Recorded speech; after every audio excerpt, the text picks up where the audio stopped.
అహంకారం పనికిరాదు.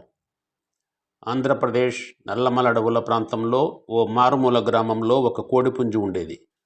ఆ కోడిపుంజు మొదట మంచిగానే ఉండేది, కానీ తర్వాత గ్రామీణంగా మహంకారిగా మారింది.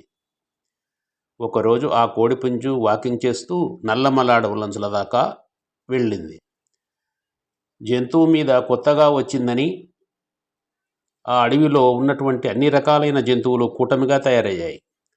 ఆ జంతువుల్లో తెలివైన జంతువు నక్క కోడిపుంజు దగ్గరికి వెళ్ళి, మిత్రమా, మీరు ఇక్కడ కొత్తగా కనిపిస్తున్నారు. కొత్తగా వచ్చిన ఏ జంతువైనా మా నాయకుల అనుమతి తీసుకొని రావాలి. మాతో స్నేహం చేయాలంటే మాకు నచ్చాలి అని చెప్పింది. అందుకు కోడిపుంజు, అసలే అహంకారి కదా, ఓసారి బిర్రుగా చూసి, ఏమనుకుంటున్నారు, నేను కూత వేస్తే గాని మా పల్లెలో వేలాది మంది నిద్రలేవరు, పనికి పురమాయించరు, నీవెంత, నీ బ్రతుకెంత అని గదమాయించింది. ఆ మాటలతో నక్క వెంటనే జంతు సమూహం దగ్గరికి వెళ్ళి, అక్కడ ఏదో ఆ జంతువు మహంకారిలా ఉన్నది, అది కూస్తే గాని ఊళ్ళో వాళ్ళు లేచి పనులు చేసుకోరట, అది చాలా పెద్ద పుడంగి అని ఒకటి రెండు కలిపి అక్కడున్న జంతు నాయకులైన సింహానికి మరియు ఏనుగుకు తెలిపింది. అందుకు కోపగించుకున్న సింహరాజు, నక్క మిత్రమా, నీవు ఒక పని చెయ్యి, ఏదైనా ఉపాయం ఆలోచించి ఆ కోడిపుంజు పొగరు అణచగొట్టాలి అని బాధ్యతను పెట్టింది. చేసేదేమి లేక నక్క ఆ బాధ్యతకు ఒప్పుకుంది.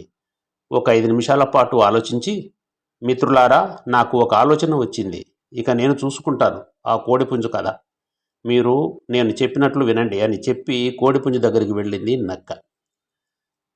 కోడిరాజా, ఏదో అనుకున్నాను, నీవు గొప్ప ఐకాన్వే, నువ్వు ఒక పని చేయగలవా అని అడిగింది.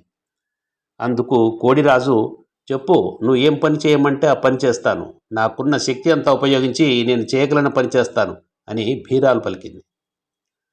ఏం లేదు కోడిపుంజు గారు, మీరు మీ ఊళ్ళో వాళ్ళను ప్రతిదినము తెల్లారనే లేపుతామని అంటున్నారు కదా, మీరు ఒక పని చేయగలరా, వారిని మీ శక్తిని ఉపయోగించి అర్ధరాత్రి 12 గంటలకు లేపగలరా అని నక్క సవినీయంగా అడిగింది. హౌష్, అదెంత పని, నేను ఈరోజే వారిని అర్ధరాత్రి 12 గంటలకు లేపి చూపగలను.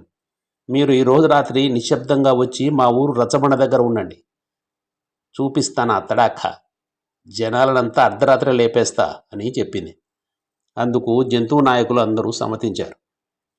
అనుకున్నట్లుగానే అర్ధరాత్రి కాకముందే నల్లమల నుంచి జంతు నాయకులు అందరూ కలిసి ఆ ఊరు రచ్చబండ దగ్గరికి చేరుకున్నారు.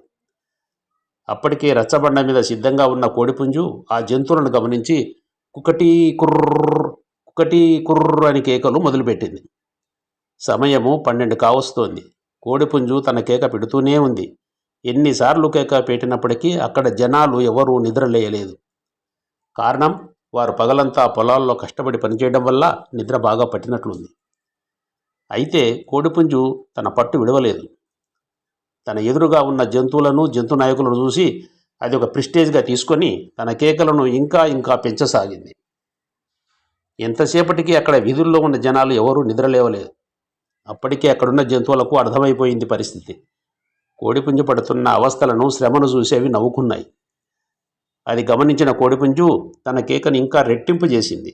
దాంతో కోడిపుంజు అలిసిపోయి సొమ్మసిల్లినంత పనయింది. దగ్గరలో ఒక ఇంట్లో ఉన్న ఓ రైతు కోడిపుంజు కూతకు నిద్రభంగం కలిగి కోపం వచ్చి ఒక దుడ్డుకర్రను కోడిపుంజు మీదకు విసిరాడు బలంగా. భయపడిన కోడిపుంజు అక్కడి నుంచి పరుగులు లంఘించుకుంది. అసలే అలసటలో ఉన్న కోడిపుంజు ఇక పరిగెత్తలేక క్రింద పడిపోయింది. జంతువులన్నీ ఆ కోడిపుంజు దగ్గరికి వెళ్ళి కిందపడిన కోడిపుంజును గమనించి, ఇక దీని అహంకారం అణిగిపోయింది, ఇది చస్తుందో లేక బతుకుతుందో ఆ దేవుడికే తెలియాలి, బుద్ధి వచ్చింది అంటూ వెనక్కి తిరిగి నల్లమల అడవులకు వెళ్ళిపోయాయి నృత్యం చేసుకుంటూ.